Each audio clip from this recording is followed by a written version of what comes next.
Salut tout le monde, j'espère que vous allez bien. Je reviens aujourd'hui avec un tutoriel pour un mini-album. Alors, il faut savoir que ce mini-album, je l'ai commencé il y a près d'un an et demi. Et puis, je ne sais pas pourquoi, j'avais commencé, je l'avais bien entamé. Et puis, pour ce qui est de la déco, j'ai attendu plus d'un an et demi pour la terminer. En tout cas, je vais vous montrer la boîte dans laquelle je range ce mini-album. Alors, pour la boîte, j'ai pas fait de tuto. Je pense pas que j'en ferai une. Je pense pas que je ferai un tuto parce que bon, vous pouvez trouver facilement les tutoriels déjà sur YouTube pour ça. C'est une boîte, ça ressemble à une boîte à cigarettes si vous voulez. Hein, voilà, c'est un peu le principe d'une boîte, une boîte à cigarettes. Donc pour la boîte et pour l'album, j'ai utilisé la collection Plantate de la marque Dunaon, donc c'est une marque espagnole. J'adore cette marque parce que c'est vraiment toujours des couleurs très très douces et qu'on peut toujours marier entre elles. J'ai aussi une autre collection qui s'appelle Suave, je crois, désolée pour mon accent, hein. Je ne parle pas l'espagnol, donc c'est toujours des couleurs comme ça, super douces et tout. Voilà, j'aime vraiment beaucoup cette marque. Donc j'ai fait, pour ranger mon mini-album, j'ai fait cette boîte. Donc sur le dessus, j'ai venu mettre un shaker. J'ai fait un shaker, voilà, avec du rhodoïde qui appartient à la collection. J'ai utilisé ici donc du petit ruban pompon. Je suis venue mettre des petites fleurs enroulées comme ceci, avec du fil argenté à l'arrière, un petit cachet de cire. Voilà, attendez, je vais... Voilà, je vous montre de plus près. Donc un petit cachet de cire, un petit sentiment ici, et puis les die cuts de la collection. Et puis aussi les petits enamel dots comme ça que j'ai également fait avec de la cire. Voilà, l'arrière il est tout simple, hein, vraiment voilà, il y a juste le dessus comme ça avec le shaker et puis l'avant. Et puis donc à l'intérieur, j'y ai mis donc mon mini-album. Alors je ne vais pas vous le faire découvrir tout de suite pour vous garder un petit peu la surprise pendant le tutoriel. Donc je vais vous laisser maintenant avec le tutoriel pour ce mini-album. Et puis je vous retrouve juste après pour terminer, pour clore cette vidéo.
ce mini-album. J'espère que ce petit tuto vous aura plu.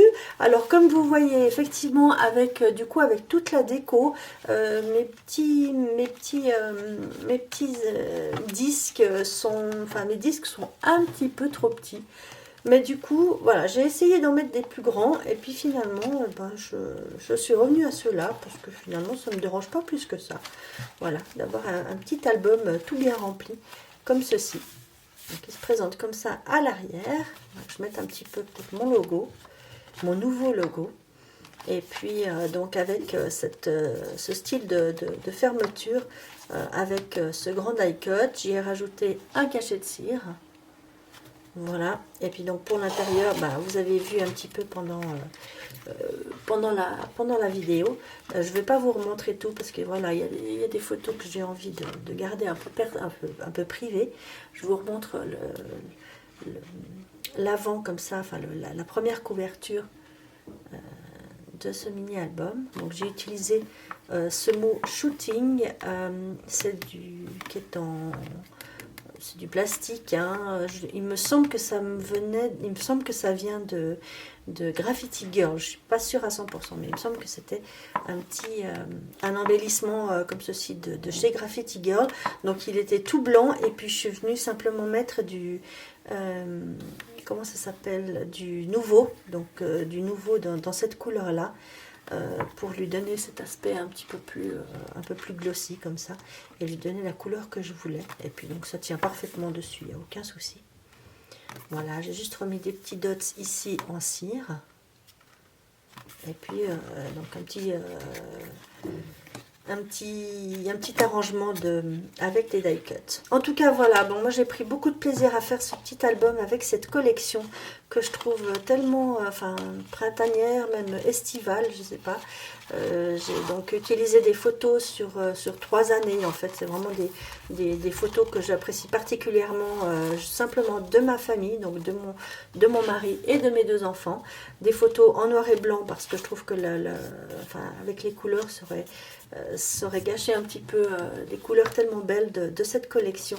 Je vais voir si j'arrive à vous mettre les liens de cette collection que j'avais trouvée sur Craftelier. J'essaierai de vous le mettre en barre d'informations si elle n'est pas en rupture de stock. Voilà, et puis si vous avez la moindre question, de toute façon n'hésitez pas à me poser des questions en barre d'infos, enfin dans les commentaires, pardon, ou même m'envoyer un email. Et puis si vous par hasard vous reproduisez ce petit album, eh bien n'hésitez pas à me taguer si c'est sur Instagram par exemple, ou à m'envoyer des photos par mail, ça me fait toujours plaisir. Et puis en attendant de vous retrouver, je sais pas quand. En tout cas, prenez bien soin de vous. Je vous fais plein de gros bisous. Et puis à tout bientôt. Ciao!